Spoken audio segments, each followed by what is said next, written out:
Nvidia CEO Jensen Huang is going to be at the White House today, by the way. I think most of you know that by now. At some point, he's going to be there to meet with the president. Seema Modi is joining us now to tell us with what exactly to expect today with this now highly anticipated meeting. Seema.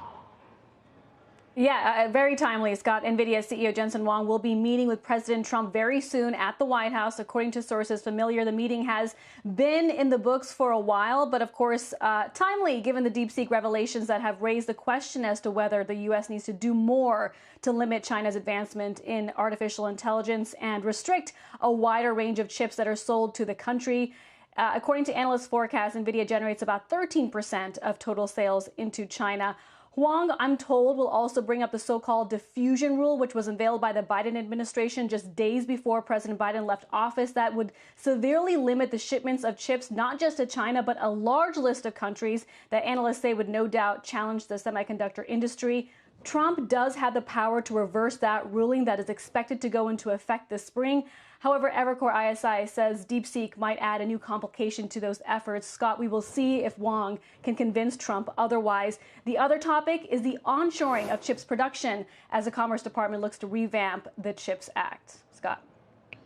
We'll have a stakeout cam, I'm sure, outside the White House to try and get those pictures. We'll see what develops. Seema, thank you very much. Let's bring in Steve Weiss, who joins us now on the phone because he, in fact, has bought more Nvidia today. Tell me why today was the day to do that, given the headlines that we showed our viewers from that wall, the questions that are still out there, the fact that this stock has tried to bounce rather unsuccessfully. So that's all correct. And basically, I agree with everything that Rob said, including, by the way, his aversion to hearing him talk. But the reason I bought it is the headlines today, in part. And it's been a pretty successful strategy with Taiwan Semi, with Netflix, with United Healthcare on high-quality permanent compounders to buy the dip. And so what we've seen this week is a lot of frightened holders who perhaps didn't know what they owned, bought the momentum, exiting the stock. So, look, I don't know what happens with the meeting of Jensen and Trump. Nobody does.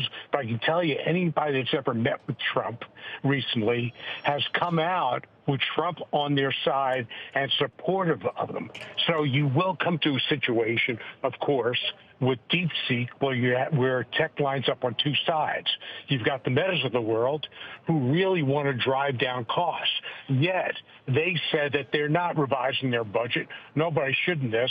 So you're going to win from that with Nvidia. Now, it's not news that Nvidia's margins are going to come under pressure. That, in fact, is Moore's law. The only news is that it may be happening sooner than later, but they will continue to innovate. So right now, I'm buying the panic selling in that. I also bought the panic selling in Taiwan Semi. I also bought smaller, because it wasn't really a big decline, on Microsoft as well yesterday. So I just take those opportunities for what I believe is still going to be a great AI CapEx cycle for technology. The difference being, at least for now, you have to be more selective. So each of those have an idiosyncratic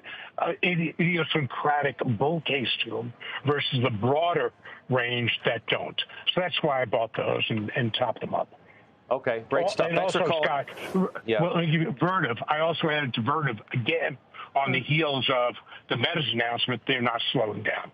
Okay. I appreciate you, Steve. Thank you for calling in and so clearly laying out exactly why now is the time to add to these positions.